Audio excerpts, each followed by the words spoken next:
सभी बच्चों को मेरा प्यार भरा नमस्कार। स्वागत है आपका हमारे एक और नए वीडियो में। तो एक्चुअली ये वीडियो एक रिक्वेस्टेड वीडियो होने वाला है उन बच्चों के लिए जिनका 1262 में डीबी है और वो कैंपस सिलेक्टेड ऑलरेडी ही है। और कोई आ गया, एक मिनट, ये लोग वीडियो नहीं बनाने देते, वेट, यहाँ रखें। हाँ, अब सही है। तो ये वीडियो उन बच्चों के लिए है जिनका 1262 में डीबी है और वो ऑलरेडी कहीं पे सिलेक्टेड हैं। तो जैसे मैं एक छोटी सी स्टोरी बताना चाहता हूँ, मेरे साथी की ही है। एक्चुअली क्या था कि मेरे पापा कारागार विभाग से रिटायर हैं और ये उसी टाइम की बात है, लगभग 2014-15 की बात है। हमारे साथ में एक अंकल जी, पापा के साथ में एक अंकल जी रिटायर हो रहे थे, तो उनके 2 बेटे थे। अब दोनों बेटों में क्या था कि एक बेटा उनका प्राइवेट जॉब में कहीं पर लगा हुआ था और थोड़ा वो जैसे नहीं होता कि वो तेज भी था, लेकिन जो छोटा बेटा उनका है वो आज की सोसाइटी के हिसाब से वो फिट नहीं बैठता, मतलब बहुत सीधा, बहुत ही हम्बल था। आज आप देखते होंगे कितनी क्लेवर आज की दुनिया है, तो वो उस टाइप का नहीं था। तो उनको अपने उस बेटे की ज़्यादा चिंता थी कि क्या पता मेरा मतलब हो पाए सिलेक्शन या नहीं हो पाए किसी में। पढ़ाई करता था ठीक है, लेकिन उसका कहीं पर हो नहीं पा रहा था। तो अंकल जी का जैसे जैसे रिटायरमेंट पास में आया, तो रिटायर होते होते क्या हुआ कि उनकी तबीयत खराब होने लगी। अब उनको चिंता इस बात की थी कि मैं रिटायर होने वाला हूँ और मेरे बाद में इस मेरे बेटा क्या होगा, अगर मुझे इनकेस कुछ हो जाता है फ्यूचर में तो उसका क्या होगा, क्योंकि वो इस सोसाइटी में फिट बैठता नहीं, इतना क्लेवर है नहीं, बहुत सीधा बच्चा है और क्या होने वाला है। तो मैंने अपने दोस्त को समझाया कि अपने पापा से कहो कि मतलब आप चिंता ना करें, वो सब कुछ ठीक हो जाएगा। मतलब अगर आपको चिंता इस चीज़ की मेरी है कि मेरा क्या होगा, तो आप इसकी चिंता ना करो, क्योंकि उनकी इतनी चिंता अंकल जी की बढ़ गई थी कि उनको रात भर नींद नहीं आती थी, बिल्कुल नींद ही नहीं आती थी। 5-5, 10-10 रातों में वो जागते रहते थे और बाद में रिटायर भी हो गए। रिटायर होने के बाद में उनकी इतनी तबीयत खराब हो गई, इतनी तबीयत खराब हो गई कि डॉक्टर ने 2-4 जगह पर मना कर दिया। उस टाइम बरेली पोस्टेड था। बरेली में एक राम मूर्ति हॉस्पिटल है, बहुत ही अच्छा हॉस्पिटल माना जाता है, और एक गंगाशील हॉस्पिटल है, वहाँ पर दिखाया दोनों जगह पे। दोनों ही हार्ट के और न्यूरो के अच्छे डॉक्टर्स हैं, लेकिन सभी ने मना कर दिया। सभी ने कहा, डॉक्टर ने हर जगह ये कहा कि भाई इनके चिंता है किसी बात की। अब उनको चिंता बस इसी बात की थी कि इस बेटे का क्या होगा। मेरे घर में भी सब लोग डॉक्टर मना कर देते कि भाई इनका शायद अब मेंटली थोड़ा डिस्टर्ब हो गए हैं ये, अब कुछ हो नहीं सकता, आप जाओ उनको खिलाओ पिलाओ, कुछ ऐसी बातें हो गई। लेकिन बाद में क्या हुआ कि थोड़े से वो अंकल को संभले के बाद में, लेकिन तबीयत उनकी खराब होती रही। बट मैंने अपने दोस्त से समझाया उसे कि भाई अपने माँ बाप को समझाओ कि ऐसा कुछ नहीं है, हमारा अगर सिलेक्शन कहीं नहीं हो पाता है इन केस कहीं पर भी, तो मैं प्राइवेट भी अच्छा खासा कमा लूँगा जाके। बट माँ बाप होते हैं तो वो चाहते हैं कि हमारी दुनिया छोड़ने से पहले या हमारे रिटायरमेंट होने से पहले मेरे बच्चे सारे सेटल हो जाएं। बाद में क्या हुआ कि जब ऐसा कुछ नहीं हुआ तो मेरा साथी ने कहीं पर प्राइवेट जॉब कर ली। जॉब करने के बाद में सिर्फ इतना दिखाने के लिए उसने प्राइवेट जॉब करी कि पापा आप चिंता ना करो, अगर आप मतलब सोच रहे हैं कि हमारे जाने के बाद में क्या होगा, तब भी हम कमा लेंगे। तो इस तरह से वो प्राइवेट जॉब करने लगा। लेकिन बाद में उसने अपनी जॉब छोड़ दी थी वाली। मेरे कहने पर मैंने कहा भाई तैयारी कर लो, शायद कुछ ना कुछ हो जाए। तो अब था क्या कि उसी टाइम पर वैकेंसी वीडियो की आई हुई थी, और वीडियो के बाद में लेखपाल की वैकेंसी भी आई थी, इलाहाबाद हाईकोर्ट की भी आई थी, जूनियर स्टैंड की वैकेंसी आई थी। तो वो तैयारी करता रहा। तैयारी करने के बाद में वो एट द एंड बीवी में सिलेक्टेड हो गया, वीडियो में सिलेक्टेड हो गया। अब जब वो सिलेक्टेड हो गया तो उनके पापा, जो तबीयत खराब रहती थी, धीरे धीरे अपने आप वो ठीक होने लगी। ये मैं देखिए, मैं झूठ नहीं बोला, ना कोई कहानी बना रहा हूँ, ये मेरी आंखों देखी बात है। और आज करीब 11-12 साल हो गए। यूजुअली होता क्या है कि पुलिस की जो जॉब होती है, आप जानते होंगे कि व्यक्ति जो होता है ना, पर्सन, रिटायरमेंट होने के बाद में ज़्यादा वो शायद 5-10 साल ही जी पाते हैं, 5 साल ही मुश्किल, क्योंकि उनकी लाइफ थ्रू आउट जो लाइफ होती है एकदम से पूरी चेंज हो जाती है, कोई शेड्यूल नहीं होता है। तो यूजुअली मैंने बहुत देखा, क्योंकि मैं भी कारागार विभाग में था, मेरे पापा, और बाकी सिविल मेरे बहुत से दोस्त हैं, तो मैंने देखा कि बेचारे उनके अंकल रिटायर हुए, रिटायर होने के 2-3 साल के बाद में वो एक्सपायर हो गए। ये एक फैक्ट है। लेकिन आज वो अंकल जी हैं, 15 में रिटायर हो गए थे। 15 में रिटायर होने के बाद में आज लगभग 25 हो गई, 10 साल होंगे, और वो हेल्दी हैं। हेल्दी इसीलिए हैं कि पहले स्टार्टिंग उनकी तबीयत खराब हो गई, लेकिन जैसे जैसे देखा कि मेरा बेटा सेटल हो गया, और सेटल हो गया होने के बाद में अब वो अच्छा खासा कमा भी रहा है, तो जितनी भी चिंता थी उनकी वो निकल गई। जो भी चिंता थी उनकी लेकर निकल गई। अब वो हेल्दी लाइफ जी रहे हैं। हम लोग मिलते भी हैं अंकल जी से, अंकल जी खुश रहते हैं।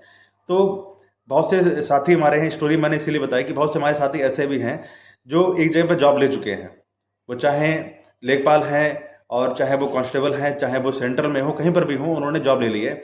अब वो प्लान ये कर रहे हैं कि वो 1262 में भी जाएंगे। तो सबसे पहली बात ये कि आप लोगों के लिए ये एक बात हो सकती है अपॉर्चुनिटीज़ की, कि आपके पास में बहुत सारी अपॉर्चुनिटीज़ आई, और बहुत से साथी हमारे ऐसे हैं जिनके पास में शायद ये लास्ट मौका है। और अभी थोड़े दिन पहले मैंने वीडियो बनाया था, तो वीडियो में बहुत से लोगों ने कमेंट ये किया था, जैसे एक लड़की ने कमेंट किया कि अभी उसका कांस्टेबल में सिलेक्शन हुआ है, तो उसके पड़ोस में कोई आंटी थी, तो उसने बोल दिया कि उसका तुक्के में निकल गया। तो अब वो ये कह रही है कि भैया मैं 1262 की टाइपिंग डीबी देने जाऊंगी, मैं इलाहाबाद हाई कोर्ट में भी चैन लेकर दिखाऊंगी, और भी 1-2 एग्जाम होंगे वो दिखाऊंगी, जिससे उन आंटी को ये ना लगे कि मेरा सिलेक्शन जो हुआ है कि वो तुक्के में हुआ है। मतलब ये एक वो अपने ईगो पे ले गई है। अब ये अपने ईगो पे ले जाने से वो क्या करेगी, 2-4 बच्चों की सीट खराब कर देगी। सेम एक लड़का ये बोल रहा था कि कांस्टेबल में अब जो इतनी ज़्यादा, आप समझ रहे हो ना, इतनी ज़्यादा ब्राइब नहीं होती है, और अब इलाहाबाद हाई कोर्ट में या डीबी में इसमें आपकी हो जाएगी 1262 में, तो मैं वो स्विच कर दूंगा। और कोई लोग बोल रहे थे कि मुझे अपना होम चाहिए, तो होम डिस्ट्रिक्ट चाहिए, और मैं अपने घर से लगभग 100 किलोमीटर हूँ, 100 किलोमीटर को डिस्टेंस भी नहीं होती है, लेकिन फिर भी लोग बोल रहे हैं कि मैं करवाऊंगा। तो इस तरह के भी लोग हैं। तो मेरा उन सभी बच्चों से रिक्वेस्ट ये है कि जैसे बहुत से ग्रुप डी के बच्चे हैं, अब उनकी तो खैर एक जेन्युइन है कि कोई 1500 किलोमीटर घर से पड़ा हुआ है, कोई 1600 मीटर, कोई 800 किलोमीटर है, तो उनका एक जेन्युइन लगता है कि भाई अगर उनको लगता है कि आना चाहिए अपने घर में, अपना घर सभी को प्यारा लगता है, तो वो अपने घर में आने के लिए वो अपना डीवी करवा सकते हैं। लेकिन ऐसे बच्चे जो सिर्फ सीट खराब करने के लिए, अपने ईगो को दिखाने के लिए या समाज को दिखाने के लिए करना चाह रहे हैं, तो प्लीज़ उन सभी साथियों से रिक्वेस्ट है कि वो ऐसा ना करें। इससे आप एक बच्चे की तो लाइफ खराब करेंगे, हो सकता है कि आप उनकी फैमिली की भी लाइफ खराब कर दो, आप उनके माँ बाप की भी लाइफ खराब कर दो। एक गवर्नमेंट जॉब सिर्फ एक बच्चे के लिए नहीं होती है, उसके पीछे उसकी फैमिली की लाइफ भी जुड़ी होती है। अगर जो मेरा साथी था, अगर शायद उसका आज के टाइम पर कहीं सिलेक्शन नहीं हुआ था गवर्नमेंट जॉब में, तो शायद वो आज अंकल इस दुनिया में नहीं होते। वो इसी पे जी रहे हैं। मेरे एक बेटे की जॉब लग गई, उनको यही चिंता थी कि ये हो जाए। तो आप ये समझिए कि ये एक सीट नहीं, ये एक फैमिली है, एक फैमिली की लाइफ उसके ऊपर डिपेंड है। और अगर आप डीवी करवाते हैं तो डीवी में आप उसकी तो लाइफ खराब करेंगे, शायद आप उसकी फैमिली की लाइफ खराब कर दें। बहुत से साथी ऐसे भी हैं जो इस चक्कर में अपनी शादी तक नहीं कर रहे हैं। वो सोच रहे हैं कि अगर मेरी कहीं जॉब अच्छी लग जाए तो मैं अपनी बहन की और अच्छी जगह पर शादी कर दूं। बहुत से ऐसे माँ बाप हैं जो सोच रहे हैं कि हम लोग कर्जा ले लिया उन्होंने है, खेत बेच दिया, ये कर दिया, वो कर दिया है, कि चलो मैं इसको पढ़ाता हूँ, बच्चे को, अपने साथी को, अपने बच्चे को पढ़ाता हूँ और ये अच्छा हो जाए, कहीं सिलेक्टेड हो जाए। तो आप उन लोगों की तरफ भी देखिए। अगर अब देखिए क्या है कि बहुत साथी हमारे हैं जो डीवी देना चाह रहे हैं अपने ईगो पे लेकर या शीट खराब करने के लिए, तो प्लीज़ आप शीट खराब ना करिए। जैसे मैंने देखा है कि जितने भी हमारे साथी हैं उनका एडमिरर नवीन सर हैं, नवीन शर्मा सर, सभी लोग लगभग उनको मानते हैं। और मेरा छोटा भाई है, उनसे नवीन सर की बात होती रहती है। अगर आप लोग डीवी स्किप करते हैं जितने भी सारे, अगर आप देखिए समाज को दिखाने के लिए करेंगे, वहां पर जाएंगे डीवी कराएंगे, ज्वाइन नहीं करेंगे, बस आप समाज को दिखाएंगे देखो मेरा सिलेक्शन यहाँ पर भी हुआ, इंस्टा पर, फेसबुक पर, व्हाट्सएप पर, सब जगह स्टेटस लगाएंगे मेरा सिलेक्शन यहाँ पर हुआ, देखो यहाँ पर भी हुआ, इस जगह पर हुआ, इस तरह से आप लगाते रहेंगे। तो ये ना करिए। बाकी मैं अपने छोटे भाई से और मैं खुद नवीन सर से बात करूंगा इस बारे में कि जिन बच्चों का सिलेक्शन कहीं हो चुका था बट उन्होंने और लोगों के लिए अपना डीबी स्विच कर दिया, डीबी स्किप कर दिया, आप प्लीज़ इन लोगों को अपने बैच में बुलाइए और अपने स्टूडियो बुलाइए और इनको थोड़ा सा सम्मानित कर दो, इनको अच्छा लगेगा। तो इतना मैं कर सकता हूँ। बाकी बहुत से ऐसे भी चैनल हैं जहाँ पर बड़े बड़े चैनल हैं, वहाँ पर मेरी जैसे एक बॉबी सर हैं, उनसे भी जान पहचान है, और भी बहुत सारे सर हैं जो अच्छा मतलब यूट्यूब की दुनिया में बहुत अच्छा उनका क्राइटेरिया बन रखा है। तो मैं उनसे भी बात करूंगा आप लोगों के लिए। आप लोग वहाँ पर जाइए, वहाँ पर जाने के बाद में आप उनके सामने खड़े को स्टूडियो में मैसेज दीजिए कि देखिए मैंने भी डीबी स्विच किया था, डीबी स्किप किया था, जिस वजह से इन बच्चों का सिलेक्शन हुआ मेरा। तो ये एक मेरे रिक्वेस्ट है आप लोगों के लिए कि अगर आप डीबी करवाना चाहते हैं और अगर कहीं आप घर के आसपास में हैं तो आप करवा सकते हैं, आप स्विच कर दीजिए उसको, जिससे किसी बच्चे की फैमिली की एक लाइफ बन जाए।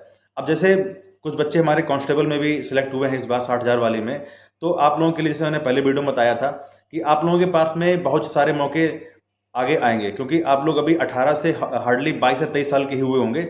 लेकिन जो 1262 में आने वाले हैं, तो 1262 वाले बच्चे ऐसे होते हैं कि जो लाइफ में पहले स्टार्टिंग में जॉब नहीं निकलती है, लेकिन कोई भी भाई या कोई भी साथी, कोई भी बच्चा बच्ची जो भी है, वो जूनियर स्टैंड में तब फोकस करता है जब वो पुलिस में या एसएससी जीडी में कहीं पर सिलेक्टेड नहीं होता है। ये जो प्रोसेस होती है वो 25-26 साल के बाद स्टार्ट होती है जूनियर स्टैंड वाली। अब इनके पास मौके कम होते हैं, फैमिली प्रेशर भी होता है। 25 साल में लड़कियों का ये होता है ना कि अगर सिलेक्ट होना तो हो जाओ, नहीं तो आपकी शादी कर देंगे, ये भी इनको प्रेशर होता है।